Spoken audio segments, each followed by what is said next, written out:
Anda kembali bersama kami pemirsa. Sekelompok remaja yang membangunkan sahur di kota Pontianak diserang dengan ketapel oleh seorang warga. Warga sempat mendatangi rumah pelaku setelah terprovokasi penyerangan dengan senjata api yang viral di media sosial. Pelaku menyerang sekelompok remaja yang membangunkan sahur karena merasa terganggu.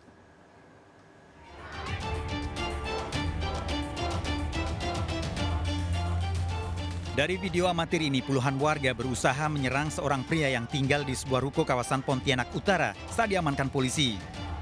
Pria ini merupakan pelaku penyerangan pada sekelompok remaja yang membangunkan sahur. Bahkan setelah diamankan polisi, warga berusaha menyerang keluarga pelaku.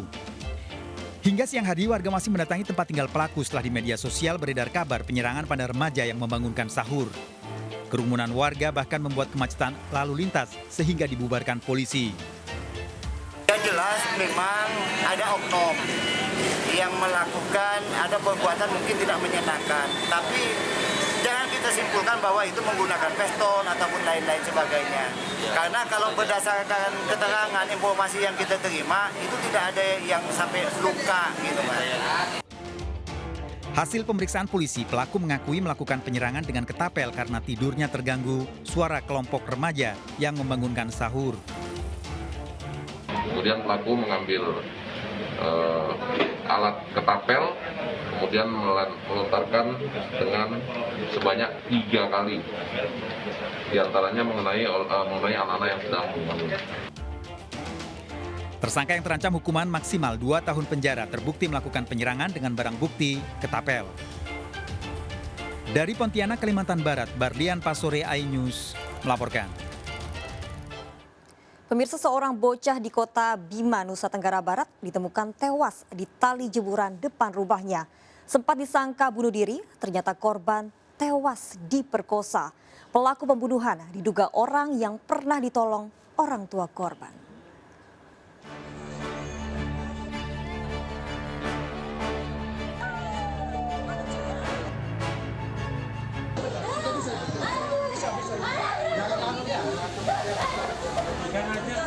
Wanita ini terus menangis tiba di rumah kontrakannya, Tanjung Rasanai Barat, Kota Bima, mendapati putrinya tewas di tali jemuran.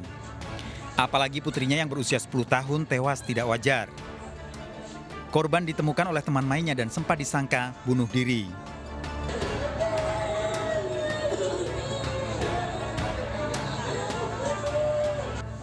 Dari hasil penyelidikan polisi, siswi kelas 3 SD ini dipastikan tidak bunuh diri karena kaki menapak di lantai. Selain itu juga ditemukan sejumlah luka. Kepastian kematian korban adanya tindak kekerasan setelah dilakukan visum di rumah sakit. Bersangkutan terlihat ada unsur-unsur dibunuh dengan sengaja. Dengan menggunakan kain di tempat jemuran, di tali jemuran, di depan rumah dari korban sendiri. Kemudian dia dilakukan visum awal, visum pertama, ditemukan luka-luka. Korban ini terlebih dahulu dilakukan pemerkosaan terlebih dahulu. Ya, persetubuhan atau pemerkosaan, kemudian terjadi ada perlawanan, terjadi penganiayaan, dan ketika digantung tersebut, korban masih dalam keadaan hidup, cuma keadaannya adalah sedang pingsan. Polisi telah memeriksa 9 saksi serta olah tempat kejadian perkara. Dari keterangan saksi, polisi mengamankan seorang pria berusia 37 tahun yang diduga sebagai pelaku pembunuhan dan kekerasan seksual pada korban. Pelaku juga tinggal di kos yang sama. Untuk sementara temuan bukti baru ada beberapa yang kami temukan dan ada beberapa hal-hal baru yang kami temukan.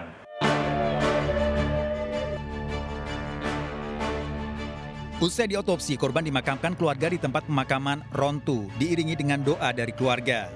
Keluarga korban yang berasal dari Manggarai, Nusa Tenggara Timur merantau di kota Nusa Tenggara Barat untuk bekerja di pasar kota Bima. Korban merupakan sulung dari 4 bersaudara, sementara terduga pelaku baru 1 bulan tinggal di kota Bima setelah diajak orang tuanya. Keluarga korban dan keluarga terduga pelaku berasal dari daerah yang sama di Manggarai. Padahal sebelumnya keluarga korban juga menolong terduga pelaku. Dia waktu tinggal di kos, saya punya tante Dia tidak aman di situ. Akhirnya dia mau cari kos. Terus saya panggil dia bawa ke kos yang di tempat saya tinggal sekarang. Setelah itu Pak, dia mau pergi dimanapun saja. Dia bilang anak saya ini anggap anak sendirinya. Ternyata di belakang anak sendiri ini, inilah dia buat Pak. Dia harus mati di depan mata saya, dan dia punya saudara adik kakaknya di sini harus ada semua di depan saya. Hingga kini terduga pelaku masih menjalani pemeriksaan di Unit Perlindungan Perempuan dan Anak Polres Bima Kota. Dari Kota Bima, Nusa Tenggara Barat, Edi Irawan, iNews melaporkan.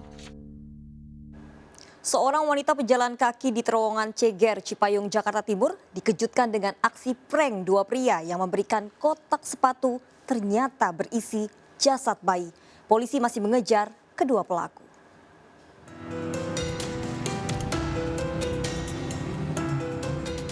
Dalam video amatir, terlihat seorang warga sedang membuka kotak sepatu di pinggir jalan kawasan Cipayung, Jakarta Timur.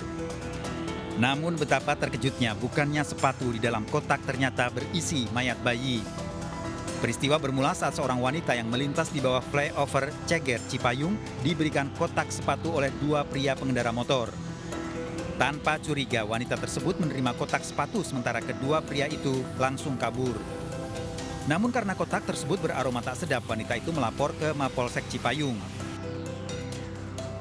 Kami saat ini masih dalam tahapan melakukan klarifikasi terhadap saksi-saksi. Kami juga masih mengumpulkan barang bukti yang bisa kita dapatkan dari TKP maupun seputaran TKP. Untuk sementara proses penyelidikan masih berjalan dan untuk hasil nanti akan kita sampaikan kemudian.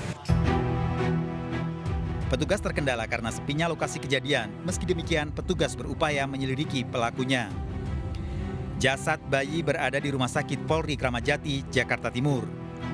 Dari Jakarta, Rio Manik, iNews melaporkan.